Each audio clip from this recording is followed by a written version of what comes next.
All right, so today we have a rising female star in the dancehall. And she said she never born with no lace wig. And she said, if you put money in your savings, she said she a top gal a road. Shaneil Muir, respectful on the show. Thank you so much. Mad. Thank you for having me on Jussbuss. You know, I don't know everybody love it, me love it, so thanks for having me here. I have to ask you, like, how does it feel to be in the moment that you're in right now? Because I don't know, like, nobody not tell me this, but I just feel like right now, a year moment, a year time. You know what I mean? So, it's an amazing feeling. Remember just said that, you know, point blank, it's an amazing feeling. Something I've worked most of the years than for what I've been doing music for. So to see it actually a step forward from where I was, it's an amazing feeling to have such great feedback and such good support from a lot of people, and I'm very grateful for that. You can see the fan base out there, like they must support.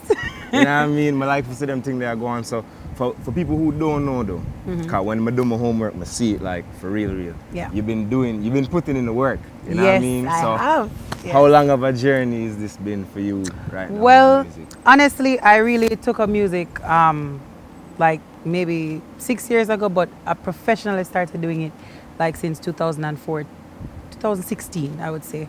So I started like 2014, but really I started to write and started to record and do the professional part of the business, and you know, since 2016 when I entered the Magnum Kings and Queens competition. So yeah, as you mentioned, that talk to me about Magnum, because I see you use it in some of your videos. It looked like an iconic moment. Yannick Curvy even there. You know what I mean? There things are going. So what was that in your experience? Like, what did that do for you as an artist? It really, I would say definitely Magnum really played a huge role in my career. From facing the judges, you know, the anticipated moment with Scatter and Kitty and, you know, and Professor Nuts, and getting critiqued by them, it really taught me a lot, because performing in front of a live audience is not an easy task. Each time I perform in front of them, I'm very nervous, no matter how much time I perform, because I perform 10 times for the day. Every time that I'm supposed to go on a stage, every time my name is called, I'm nervous. So, you know, to go there and really perform for a lot of people, a live audience, not just Instagram live, or not just in front of one or two persons, but it's like a whole crowd, you know, and to stand there. Most of my performances weren't my best. I probably thought I was doing my best, but obviously if it was, the feedback would be great. So it's always good to reminisce on, you know, going through Magnum Kings and Queens and meeting up with different talents, because it teaches you that, you know, even though you're in the business, there are other talents out there as well. So it's not, the business definitely cannot be for you alone. So even Magnum teach me that. So you have competition, but really and truly it depends on your talent and the work and the effort that you're putting into it. So it taught me a lot. So the bounce back, like, you feel like making you into a stronger artist in the long run after going through all of that. So how you feel now about being on stage in front of people at this stage in your career? Right now, I haven't touched a stage, literally. Oh, yeah. But the feedback I've been getting, and even, you know, using the social media platforms, it has been good. I'm still just trying to, you know, have my fans know me, because, you know, we got drop some visuals, get them to get familiar with Shaneil Muir, and, you know, working with Good Production right now is definitely like a great moment, and you know, getting to know my fans and getting to know what they want is something that I'm looking forward to. So it's a good feeling so far. Cool. So you mentioned Good a while ago. You mentioned them in your songs and things. Yes. When did you connect with Good? And for those who don't know, who is Good? And what kind of impact have they made on your career? Yeah. So Good Production produced Proud Side Chick, which was my first official single. I would say, because that single, it got a lot of views, you know, based on YouTube, and, you know, that's what, after Magnums, really had my audience listening. So Good Production is operated by Zoom, and, you know, Sasha Bling Blanc, they know her mostly for videos and stuff like that, but she's also a co-manager at this point. And I've known Good Production. I've been working with them since 2016 during Magnum Kings and Queens. So we have maintained a business relationship since then. So, you know, to come to this point where I've always been putting in the work for over those years, and then, you know, the recognition is now here, I just thought it best that, you know, it's always good to work with people who already know you in a sense that you're comfortable with moving forward in the business. And I know that this business, it takes a lot, and I think I have a wonderful team going forward. That's good, that's good, that's good. More we can include Jussbuss in that now. Of course, you know it's about comfort zone there. I rate the artist here for sure. Alright, so you talk about your first release, right? Yes. But people who listen to you will know that you have singing songs and you have DJing songs. Yes. Right? Which one of them you have any preference? Absolutely, absolutely. I released a song called Blessings, which they'll hear, but that's definitely a song I sat and I wrote that like with so much feeling and so much. I felt like I explained my life in it, and because of that, I know people can relate to it. So every time that I sing that song produced by Papi Dan Music, it's like.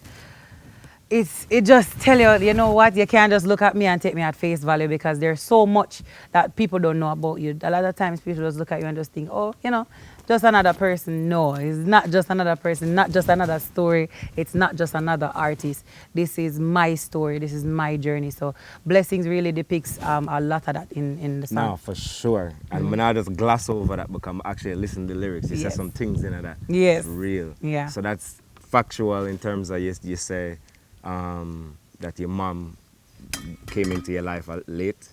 So let me explain that part. Yeah. So I said, my mom never did it till I turned 15, meaning that physically she wasn't there. Doesn't mean that she wasn't being a mom. Okay. So I don't want anybody to get like, oh, my mother never did it too. You understand? So she wasn't there physically because circumstances, And my dad wasn't there. I grew up with my grandparents. Okay. So, just to explain that, my mom was definitely in my life. She was, but I wasn't physically around her. A lot of, for example, people who grew up with their mom, their mommy's kids and stuff like that. I didn't really grow up with my mom like tenderly like that. I grew up with my grandparents, so it's nothing to like, no bash kind of nothing. It's just the reality of my life that I lived. For sure. Yeah. Talking about reality, Moby, right? Yes.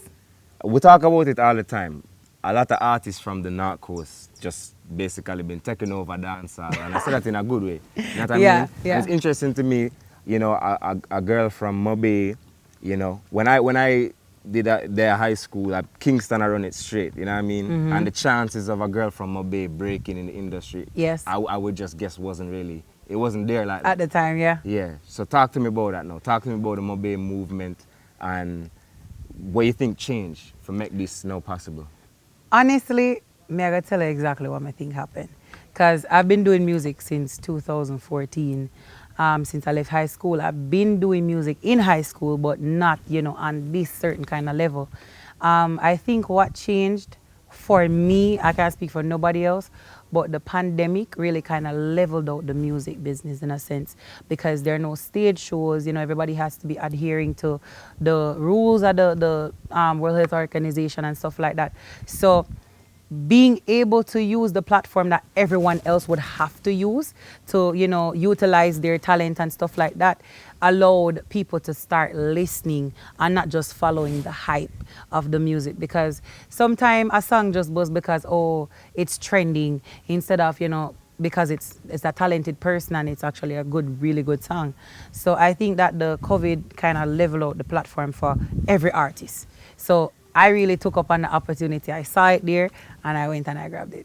Well, yeah, I grabbed it. So for Moby, so for artists from Moby, so really and truly, I did this in the US. Yes. But to represent Montego Bay is a privilege to know that, an artist, as a female artist, can come out of Moby and, everybody is like accepting me as a talent and, loving Shaneil Muir's music is a great privilege. And me just feel like, it's a big change.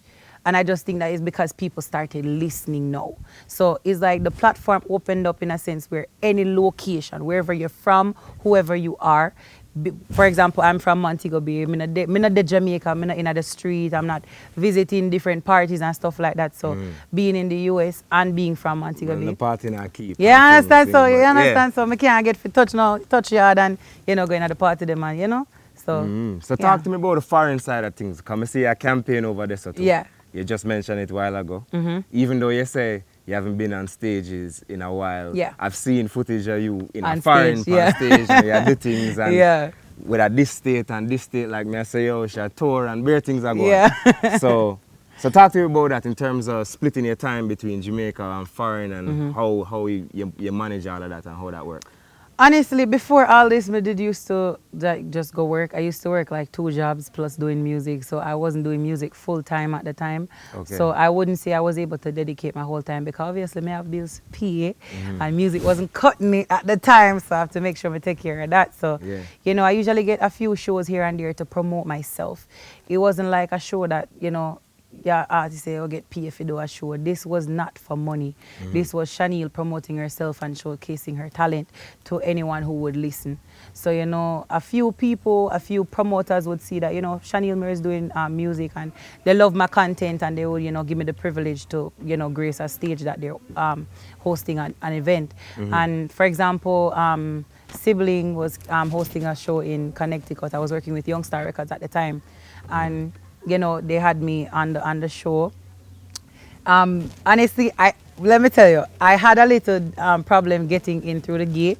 You know, me humble myself them time because you know me not big artist or not like that. Yeah. So you know, we passed the part there, and when I went into the venue and everything, you know, I went with my team and you know everybody was I was very nervous. Let me tell you, I'm always nervous to make up on a stage because I just think it's the build up, the anxiety and the whole thing, just seeing a crowd and wondering, you know, if they're going to love your performance, if them go just welcome you warmly. So when I went to that stage show and I prepared for that. So let me tell you, like this is how I knew that rehearsal is very essential. So that's a key point because not a lot of people, you know, get the critical importance of rehearsal, you know what I mean? And it take a long time. Talking about pre-production, because you mentioned rehearsal, you mentioned working in foreign. Earlier in a conversation with your manager, you guys mentioned songwriting. Yes. Right? So you've also written songs for other people too? Yes, I have. Yes, I have. Well, I don't really know the politics of how that goes, you know, because enough time people don't really want to say, but anything you can talk about, like in terms of your songwriting career? Of course. Shaneil, the ghostwriter, you know what I mean? Or the ghostwriting. You know, I'm not going to name a lot. Yeah. You know, I work, right now I'm working with Danique. She's my sister in business right now with Google Production because she's also signed to the label. And even she herself, this is why I respect her as a person and as an artist and as a talent, because she didn't like hide the fact that I wrote Proud Wifey. That's her song at the time, and that she did before, because I did Proud Side Chick and I wrote both songs. So you give her the Proud Wifey song? No, I wrote it for her. You know that. And then in a year song, then you're like, Proud Side Chick. Yeah, the Proud Side Chick. Yeah. So you beat the whole game. Yeah. Yeah, I like your style. Like honestly, I could say I wrote a lot more songs for different artists. Yeah. And you know, I'm not gonna name them, you know, just because some people just rather for example, for me, when I write a song for a person, that song doesn't belong to me. I'm writing that song to represent that person. So once they're performing that song is yours. Me writing it, yes, it's, you know, me like the facts of me write it or whatever, but that's for you as a person. That's for you as an artist. That's for you to perform when you get on a stage and own it. So, you know, so I can understand when an artist don't really like to say, you know, that a person write a song for them. But yeah, she did say it, so that's why, you know, and I really appreciate that what she did. So I'm very, very grateful that she did say and mention that I did write that song for her. Mad. But I'm not going to name the rest. All right, so you have a bunch of arguments with my rate. Yeah. You see me? I just catch the line what exactly I say when you say, I never born in a lace wig. You just catch it? I just catch it, because you have to understand, my uptown and thing, and me's a youth and thing, and so I catch it, but another line where you have with bad is, the whole concept at least is the whole, you know, live to impress people. Yeah. You know what I mean? Give you a little breakdown upon what you think people need to know about that whole aspect of approach in life. Honestly, people just have to learn, say, you cannot please anybody. Period. You can't please nobody. You could have the good, them a go talk. You do bad, them a go talk. You do the in between, them a go talk. So in life, you just have to learn to do things. Not be selfish, you not just be, just I love yourself and not love nobody else or whatever the case is. But you got to learn that to move forward in life, sometimes you're going to lose a lot of people. You're going to buck your toe on the way. But the whole point of living not to impress anybody is because you know what you're going for. So for example, you can't have a small mind, a huge mind with huge business aspects and vision, and I go to a small-minded person about it. So that really cover a whole bunch of things in regards to living to impress someone. I don't think me just can't do that. I don't know how females will go out and them do the nicest here and something just for going out and party, go mag up past somebody. And then you go back home and you don't know how you're going to reach a work a morning, and you're sleeping late just because you want to go into a party and look good and mug up on your friend, and you understand? Yeah. So it's like, it just don't make no sense to me. And I wanted to really put that in music because music reach out to a lot of people. So hold on. Yeah. So that's official. So that's the definition of Yamabella officially, right? Let me say I genderized Yamabella, meaning right. the Bella is more feminine. Feminine, yeah. So I genderized it because the talk that going about Yamed. I'm like, Yamed. Well, Yamed for anybody. Like, they were classifying Yamed as a woman or a man were fulfilled to them partner, vice versa. So I was like, well, so about everything else? Because I noticed that nobody now sing about, their daily life. They, like, you have this store where I'm putting out a song named Didi's. It's a very cheap store. Okay. In America, right? They have different locations in different states and stuff like that. I used to work there. So I would get like discounts on top of discounts and stuff like that. And me in America, and me see the stuff them like when you get them. And Mary, I said, me still shop at Didi's. And me I say, yo, what Didi's there? Must be one of them woman store. It's like, it's a whole department store. I know say foreign in the thing. Yes. But I don't know Didi's. I don't know that one. It's, Ross? I know Ross. All right, so it's like the sister company to Ross. Okay. So you see Ross cheap, Didi's is today. cheaper than Ross. Didi's cheaper than Ross. Exactly. All right, cool. So I used to work there, and then it's like, I say, everybody wants to sing about Louis and Gucci. But in America, I say, they can't afford Louis and Gucci. So what about the people that cannot afford it but still look good when them go out? I mean, like, no, man, me have to represent for the people who work hard for what them have. You understand? And not just get it. You're not born with gold spoon in your mouth, so you have to work hard for it. So you must be proud of it too. Not because you can walk into a party and have on a Gucci slippers like anybody else. Don't mean say you don't look good enough. Doesn't mean that if you can't afford to get professional somebody to do your makeup and you just put your little eyebrow and go, I mean say you don't look pretty. You understand? So I wanted to instill much confidence in females and remind them that you don't have to do things to please people, because really and truly them just a try please someone else because somebody will look on you and say, you don't look good. So because I mean not look good, you feel say me not look good to myself. You feel say me not look good, but me look good to myself, so you can't tell me nothing. You understand? I like the confidence. Yes, woman to have confidence. Exactly. Women to have confidence, man, I learn to depend on themselves. So to explain Yamabella, I genderize it in a sense because I'm speaking to the females, and I really believe in female empowerment because trust me, ladies nowadays are losing the gist of what a female should be. I'm want to remind them. Yes, I'm going to do other songs, with different content, just because it's entertainment. But I wanted to use a specific song to reach out to those females, and the Yamabella, them know who no like to prioritize. Them want to run up and down behind man and hype car and something before they, try to get a good education, try to further themselves in life, try to invest. Even the money where they take from them, invest in something now.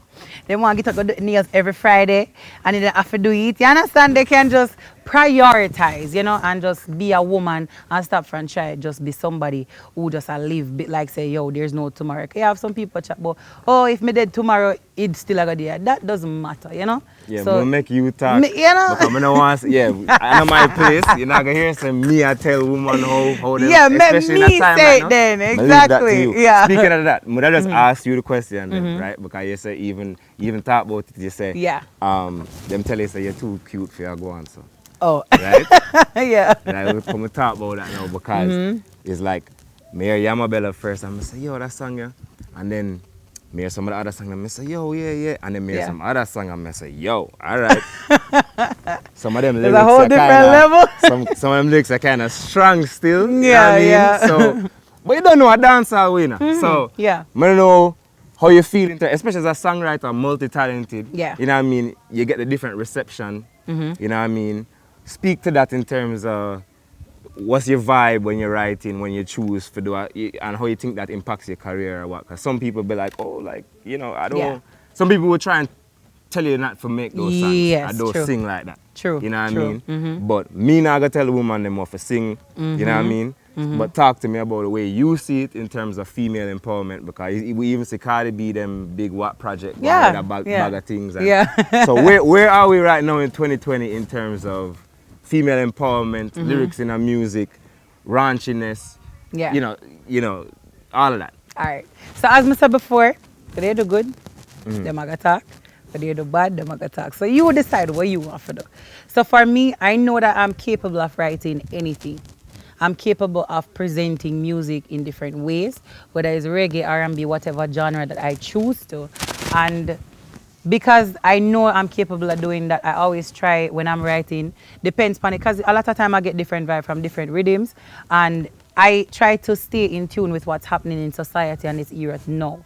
So I try to feed that, because you have to know your market where you try to reach out to.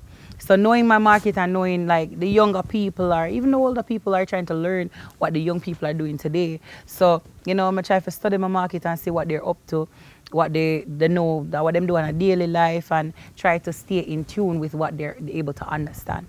Because, you know, you will play some 90s from then, and them young people, them not really, type myself, not really know what it mean, you know, let me like, sure, that's the whole song or whatever.